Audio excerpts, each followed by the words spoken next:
제21장. 네겝에 거주하는 가나안 사람 곧 아라세 왕이 이스라엘이 아다림 길로 온다 함을 듣고 이스라엘을 쳐서 그중 몇 사람을 사로잡은지라. 이스라엘이 여호와께 서원하여 이르되, 주께서 만일 이 백성을 내 손에 넘기시면 내가 그들의 성읍을 다 멸하리이다. 여호와께서 이스라엘의 목소리를 들으시고 가나안 사람을 그들의 손에 넘기시매 그들과 그들의 성읍을 다 멸하니라. 그러므로 그곳 이름을 호르마라 하였더라. 백성이 호르산에서 출발하여 홍해 길을 따라 에돔 땅을 우회하려 하였다가 길로 말미암아 백성의 마음이 상하니라. 백성이 하나님과 모세를 향하여 원망하되, 어찌하여 우리를 애굽에서 인도해내어 이 광야에서 죽게 하는가? 이곳에는 먹을 것도 없고 물도 없도다. 우리 마음이 이 하찮은 음식을 싫어하노라. 여호와께서 불뱀들을 백성 중에 보내어 백성을 물게 하심으로 이스라엘 백성 중에 죽은 자가 많은지라. 백성이 모세에게 이르러 말하되, 우리가 여호와와 당신을 향하여 원망함으로 범죄하였사오니 여호와께 기도하여 이 뱀들을 우리에게서 떠나게 하소서. 모세가 백성을 위하여 기도하매 여호와께서 모세에게 이르시되, 불뱀을 만들어 장대 위에 매달아라. 물린 자마다 그것을 보면 살리라.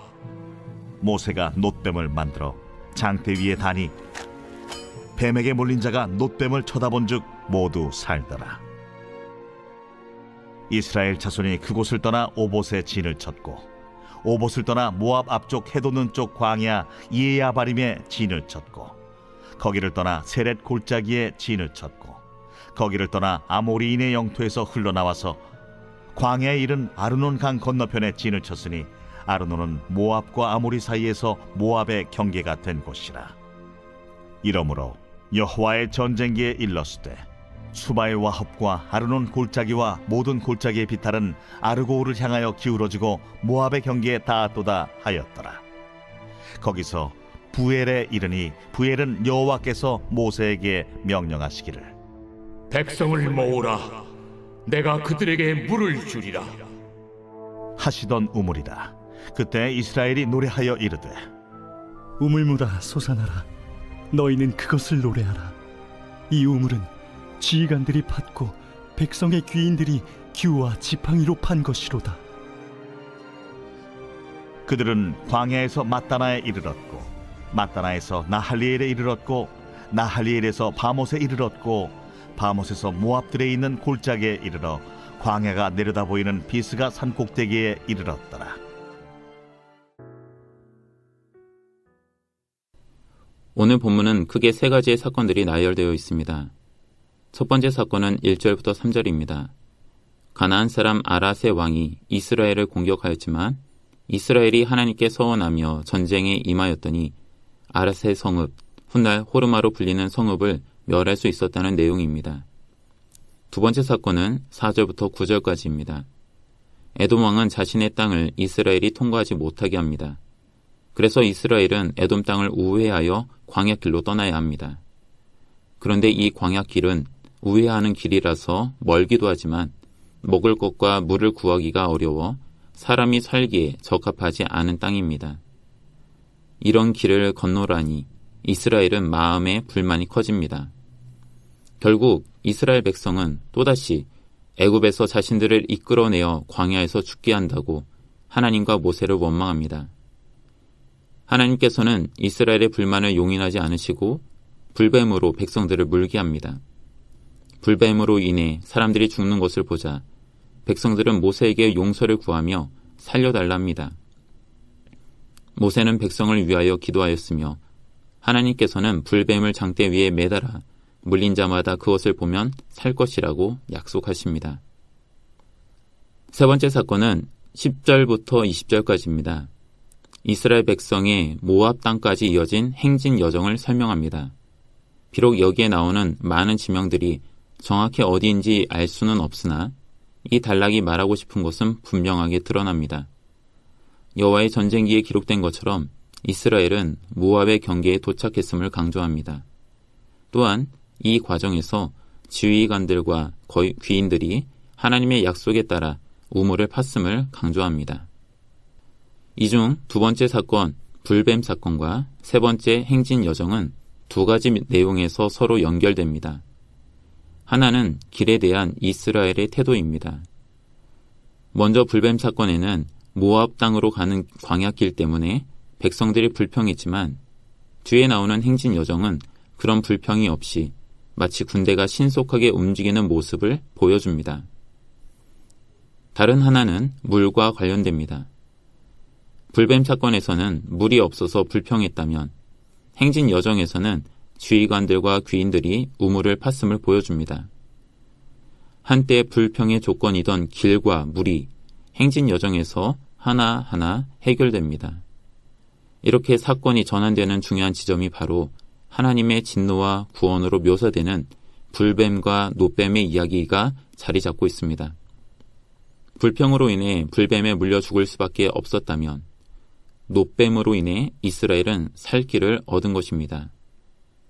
이 장면에서 하나님은 진노하시지만 동시에 구원하시는 분으로 설명됩니다. 이것이 40절부터 20절까지의 연결고리입니다. 여기에서 조금 더 넓은 맥락에서 본다면 이전까지 하나님은 사람들의 불순종에 진노하시는 분이셨습니다. 그런데 오늘 본문 이후로 하나님은 이스라엘이 불순종한다고 해서 마냥 진노만 하시지 않으십니다. 비록 진노하시더라도 그들을 구원하시고 도우십니다. 이런 하나님의 모습을 민수기는 큰 맥락에서 보여주려 하고 있고, 이런 변화가 생긴 지점은 다름 아닌 오늘 본문 1절에서 3절에 나오는 아락과의 전쟁 사건입니다. 사실 이 단락은 별로 주목하지 않는 내용일지 모릅니다.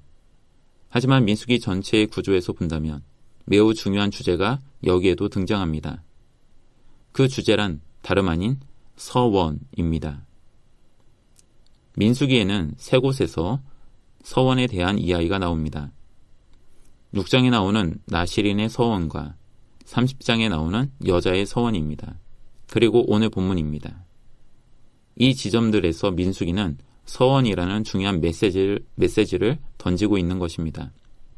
서원이 말로써 무엇인가를 다짐한다는 점에서 민수기 전체에서 중요하게 다루는 말에 대한 내용과 연결됩니다.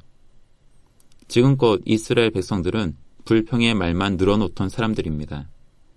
하나님과 모세 앞에서 자신들의 불만만 제기하던 사람들입니다.